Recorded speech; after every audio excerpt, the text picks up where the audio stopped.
Olá pessoal, tudo bem? Módulo 9 agora, estamos de volta, nosso curso de Administração Geral. Como a gente parou na última aula, vamos começar a analisar agora as ferramentas de diagnóstico, ferramentas que a gente possa mapear, a gente pode mapear o problema. Vamos começar então com o diagrama de Ishikawa ou diagrama espinha de peixe, como vocês estão vendo aí o formatinho. Porque você tem, obviamente, aqui a espinha, né? Com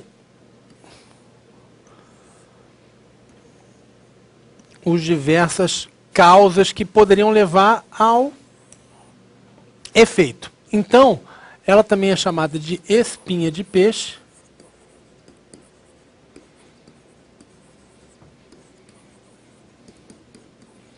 Ou de causa-efeito.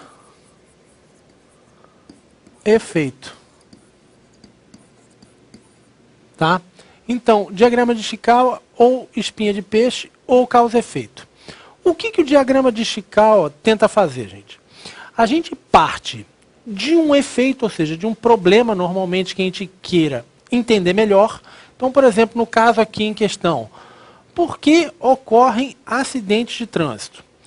E nós teríamos que, então, mapear as principais causas, os principais problemas que estão levando a que ocorram acidentes de trânsito. No caso, eu peguei, da minha cabeça aqui, 4 situações. Então, por exemplo, as vias, a fiscalização, os motoristas e os veículos. Então, por exemplo, na minha maneira de pensar, estes são os 4 principais fatores que poderiam levar a um acidente de trânsito. Então, por exemplo, no caso dos veículos, será que os veículos estão mal conservados? Será que esses veículos eles não estão antigos demais? Ou seja, será que faltam equipamentos de segurança? Será que, por exemplo, esses veículos estão equipados com freio ABS, por exemplo, que facilita o freio, a frenagem daqueles automóveis? No caso das vias, será que elas têm sinalização? Será que não deveriam ter mais sinalização? Não tem muito buraco? Não teria que ter uma conservação melhor dessas vias? Isso também não gera acidente? E por aí vai, gente. Fiscalização, a gente poderia falar, olha, falta policial de trânsito, os policiais não têm equipamentos modernos. Então, por exemplo, não tem como analisar se o carro está vindo muito rápido ou não. Faltam automóveis, às vezes até tem policial, mas o carro está quebrado. Os motoristas, por exemplo, não têm educação, não conhecem a legislação, como dizem na minha terra, tirou a carteira pelo correio, comprou a carteira, ou seja lá que situação. Ou seja, você tem ali, isso obviamente ocorre, isso é discutido dentro da equipe, ocorre uma discussão, uma análise, e vão se hierarquizando, vão se apontando as principais causas que podem estar levando ao quê? A que esse acidente de trânsito esteja ocorrendo. Ou seja, por que ocorrem acidentes de trânsito? Por causa de diversas situações, por várias causas, e a gente vai, então, não só elencando, mas hierarquizando essas causas. Vamos ver aqui um outro exemplo. Por exemplo, quando ocorre uma queda de um avião. Por exemplo, o avião caiu, no caso, por exemplo, na Amazônia. 4 fatores poderiam ser, por exemplo, os equipamentos, a infraestrutura, o pessoal e o controle de voo. Então, por exemplo, aqui no caso, vamos imaginar que um avião que caiu lá naquele aeroporto de Congonhas, né? Será que a pista não estava defeituosa? Será que faltou de sinalização? O equipamento, por exemplo, será que tinha manutenção naquele avião? Será que o equipamento era antigo, era novo?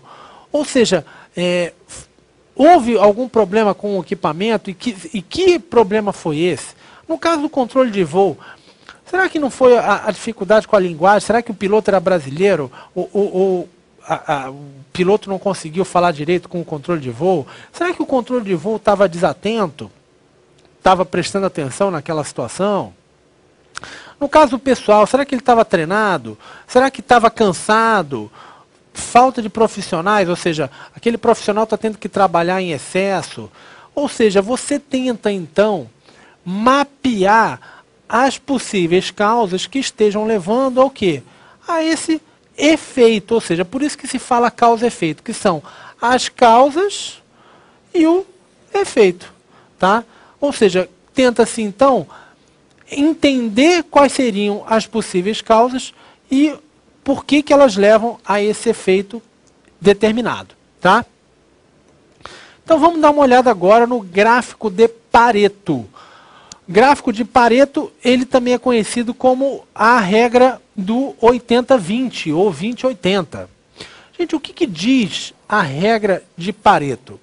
O que ela diz é o seguinte, que normalmente, se você for analisar os principais fatores que afetam um problema ou uma situação, que 20% dos fatores geram 80% dos efeitos. Ou seja, que você tem 20% dos fatores importantes, que geram a maior parte dos efeitos, e 80% dos fatores que são pouco importantes, ou seja, que não deveriam gerar tanta atenção, ou seja, que você teria que se preocupar com aqueles 20%. Isso pode ser aplicado em diversas áreas do conhecimento. Por exemplo, pode ser analisado, por exemplo, no caso de um hospital, por exemplo, normalmente 20% das doenças vão gerar 80% das mortes. Ou seja, 20% daqueles fatores vão gerar 80% dos efeitos que você está tentando estimar. No caso de uma loja de perfume, normalmente se a pessoa que administra uma loja, ela vai fazer uma análise do quê? Quantos itens ela tem e quanto que ela está vendendo e distribuir, ou seja, quais são os itens que realmente vendem. Normalmente, isso raramente falha, uma loja ela tem 20% ou aproximadamente, tá gente? 20% dos itens geram 80% das vendas. Aí você vai me perguntar, mas Rodrigo, mas para que serve isso? Gente, serve para você saber quais são os itens prioritários. Então, por exemplo, essa gerente dessa loja de perfume saberia que esses 20% não podem faltar. O controle de estoque desses itens tem que ser ferrenho, tem que estar ali em cima. Por quê? Porque eles é que geram o grosso das vendas daquela loja. Tá? E isso a mesma coisa pode ser utilizada em outro tipo de controle de estoque, por exemplo, remédios de um hospital, o tipo de material de construção, ou seja, que existem 20% daquele total são os mais importantes e geram 80% dos efeitos. Tá? Vamos dar uma olhada aqui. Isso aqui geralmente é um gráfico de Pareto, ou seja, onde você tem aqui boa parte dos itens, como a gente viu aqui, gera o grosso dos resultados, o resto, assim, não tem tanta importância. Vamos aqui outro gráfico que dá para ter uma visão legal, ou seja, que você tem poucos fatores importantes, ou seja, 20% aqui, causa 80% dos efeitos. Tá? Então, para outra aplicação que vocês talvez estudem mais para frente, administração de materiais, o princípio de Pareto, o gráfico de Pareto, é o que levou ao desenvolvimento da curva ABC, que faz exatamente isso, ou seja, a priorização daqueles itens que são mais importantes dentro do contexto daquela gestão de materiais. Ou seja, você tem que se preocupar com esses itens aqui, porque apesar de eles serem só 20%, eles geram 80% dos resultados. Já esses 80% aqui são muito representativos em termos de volume, número, mas às vezes não tem essa importância toda, ou em relativa a finanças, ou em relativa a vendas, tá? Para dar um exemplo para vocês. Então lembrem sempre disso. A importância do gráfico de Pareto é mostrar exatamente a representatividade daqueles itens. Qual é a importância relativa daqueles itens e quais são os que devem merecer uma atenção especial e quais são aqueles itens que não são tão importantes assim, não que não vão ser controlados, mas que não devem ser tão controlados tão a fundo. Vamos lá, pessoal, continuando, vamos ver então a matriz Guth. Gente, a matriz Guth, ela funciona cruzando a gravidade, a urgência e a tendência, uma escala que você vai medir para cada problema que você teria. Então vamos imaginar, aqui você tem um gestor onde tenha dois problemas semelhantes. E ele vai querer avaliar, vou mostrar aqui como seria uma escala. Aqui, o problema ele pode ir de 1 a 5, por exemplo. A gravidade, desde sem gravidade até prejuízo extremamente grave. Urgência, desde não tem pressa, ou seja, aquilo ali não é necessário naquele momento, até necessário uma ação imediata. E a tendência, ou seja, aquele problema, ele vai piorar com o tempo, ou ele pode até ficar parado. Ou ele vai desde não vai piorar ou pode até melhorar, até se não for feito, o agravamento será imediato, ou seja, está piorando muito rápido. Então vamos imaginar um caso aqui, deixa eu criar uma página aqui.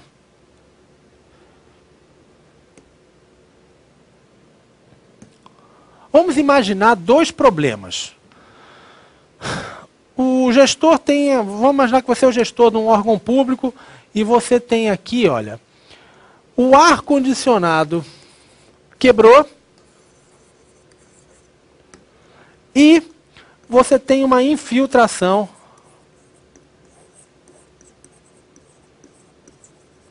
no prédio. Ou seja, você tem o ar quebrado e a infiltração. Então, o que seria a matriz Guth, gente? Aqui você tem a gravidade, a urgência e a tendência. Pessoal, vamos imaginar um ar-condicionado quebrado. É grave? É grave. Vamos imaginar aqui que você fala, não, Rodrigo, realmente é ruim e tal. Fica um maior calor, o servidor público ali fica trabalhando suando. Imagina isso aí se for no sul, menos problemático. Mas se for em Manaus, o rapaz mal consegue trabalhar. Então vamos aqui botar, o ar-condicionado quebrado é grave. É necessário, digamos assim, você consertar aquilo ali? Ah, não, beleza.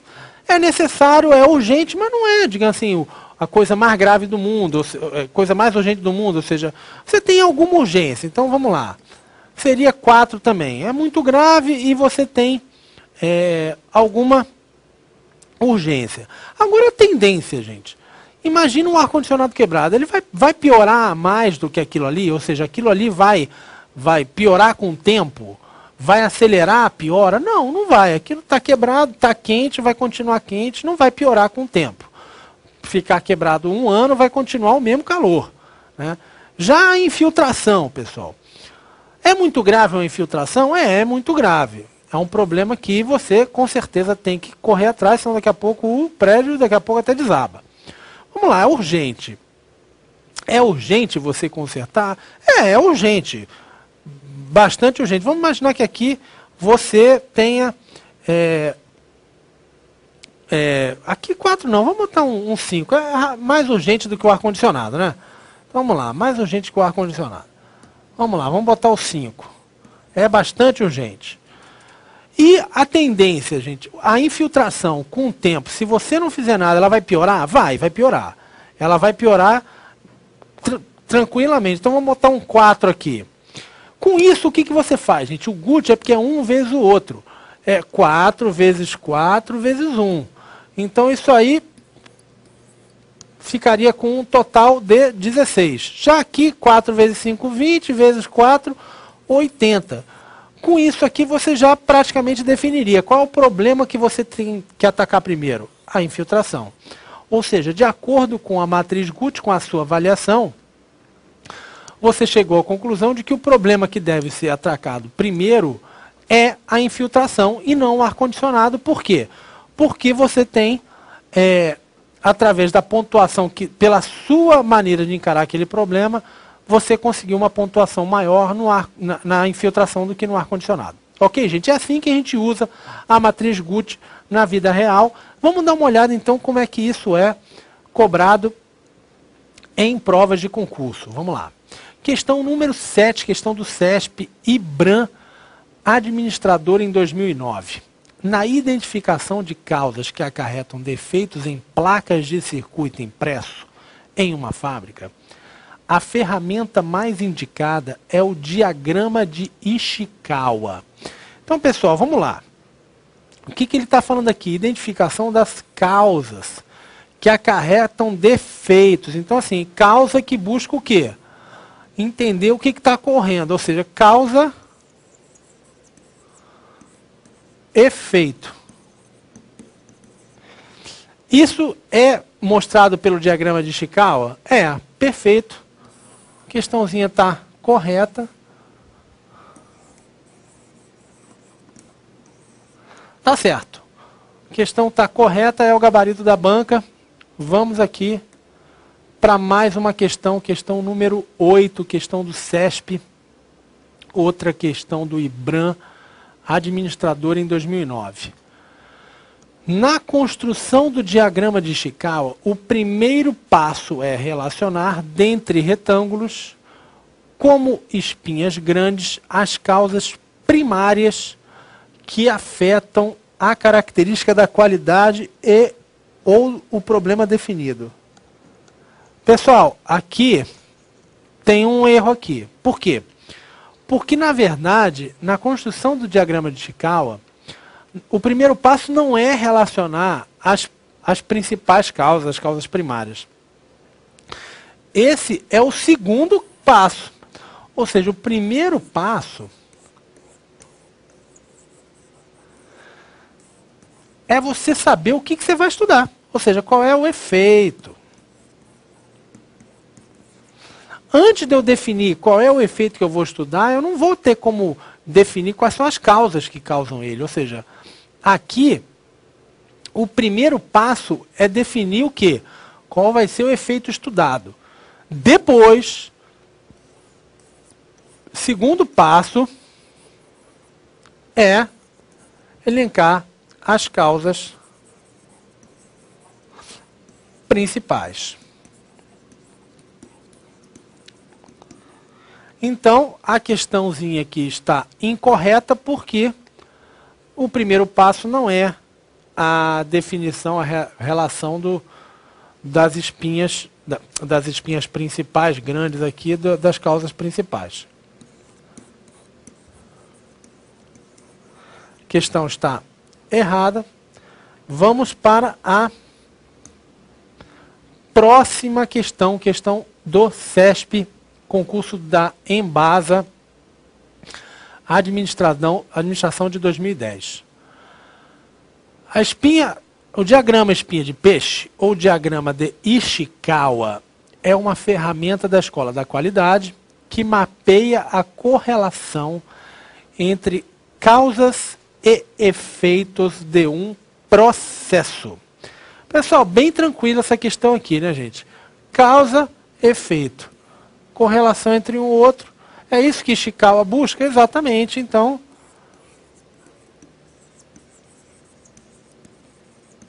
o diagrama é exatamente o diagrama causa,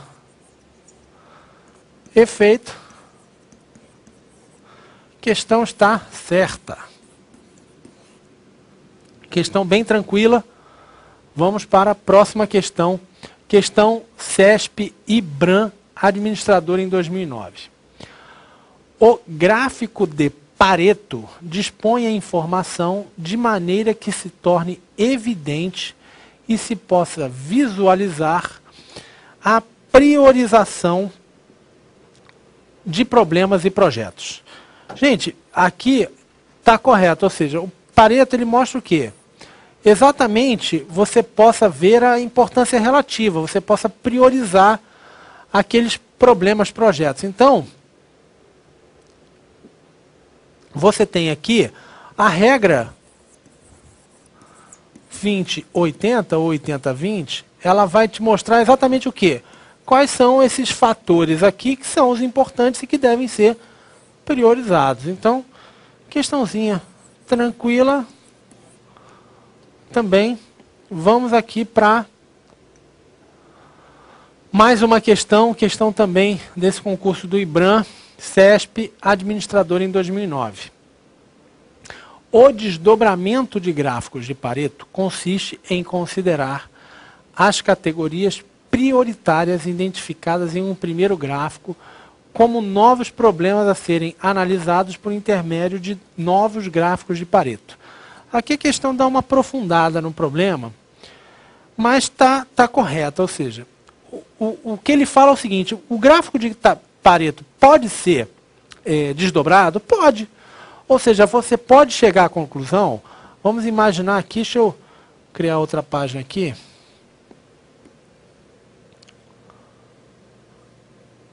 Vamos imaginar que você queira analisar, por exemplo, os vendedores de uma empresa. Então você fez uma análise, chegou à conclusão que você tem aqui 80% dos vendedores que vendem pouco e você tem aqui 20% que são os melhores vendedores e que vão gerar 80% das vendas, né, gente? Como a gente viu. Agora você pode estar buscando não só descobrir quais são os 20%, mas quais são os 20% dentro desses 20%. Ou seja, quais são aqui, você vai descobrir dentro desses 20% que tem 16%, ou seja, 80% dos 20%, e os outros 4% aqui, que seriam o quê? O 20%, o desdobramento de Pareto dentro desses 20%. Então, por exemplo, você descobriria que esses 4% aqui seriam os seus vendedores top. Tá? É um desdobramento do Pareto, ou seja, você, além de priorizar quais são esses 20%, você vai priorizar quais são os 20% mais importantes dentro desses 20%. Tá? Isso pode ocorrer? Pode. Não é obrigatório você utilizar a técnica assim, mas a questão de qualquer forma está correta, porque isso é possível. Você priorizar, aprofundar essa priorização, ou seja, um desdobramento desse gráfico de Pareto em você, além de pegar a primeira categoria priorizada, né, no primeiro gráfico, você assim, aprofunda essa análise mais um pouco, mais um nível. Ok, pessoal? O gabarito está correto. Vamos para mais uma questão 12 da Fundação Getúlio Vargas, Secretaria, deve ser de Administração de Pernambuco, a analista de Planejamento, Orçamento e Gestão 2008. Assinale a alternativa que indique corretamente o propósito do diagrama de Pareto. Vamos lá, propósito do diagrama de Pareto. Analisar as correlações entre os fatores? Não, gente, não é esse o objetivo do diagrama de Pareto. Representar visualmente a dispersão dos dados variáveis. Gente, a dispersão é você, quando pega um gráfico, você vê aqui onde é que os resultados estão saindo. Isso depois a gente vai analisar isso em outra, quando a gente falar de qualidade, mas não é isso que Pareto está preocupado, não. Letra C. Descobrir ou apresentar a importância relativa de dados ou variáveis. Aqui sim. Ou seja, na hora que a gente está falando de Pareto, a gente está vendo o quê? Quais são os dados importantes relativamente ao contexto. Ou seja, está corretinho. É descobrir a importância relativa, quais são os itens importantes, quais não são. E vamos ver o que está errado nas outras aqui. Letra D. Demonstrar as oscilações de determinadas variáveis ao longo do tempo. Não, também isso não é. Poderia ter um gráfico aqui, como a gente vai ver depois, onde você vai anotando aqui, ó, aconteceu isso e tal, como a gente vê um gráfico de tendência, né? Mas não é isso o que o Pareto está analisando. Então essa questão aqui está também incorreta. E por fim, letra E, encurtar o ciclo de concepção de um projeto. Não é isso que se trata o gráfico de Pareto. Também não tem nada a ver com encurtar um ciclo de projeto. Realmente é a letra C, o nosso gabarito. Vamos aqui para mais uma questão, questão número 13 da Fundação Getúlio Vargas. Mais uma questão desse concurso de analista de planejamento, orçamento e gestão de 2008. Assinale a alternativa que apresente corretamente a finalidade do gráfico de Ishikawa. Vamos lá. A. Fornecer uma lista de itens por meio da qual é possível uma coleta rápida de dados para análise quantitativa. Gente, nada a ver. Até porque Ishikawa não se baseia em dado só quantitativo. Você pode ter o que a gente chama de dado análise qualitativa, que se baseia o quê? Nos aspectos subjetivos.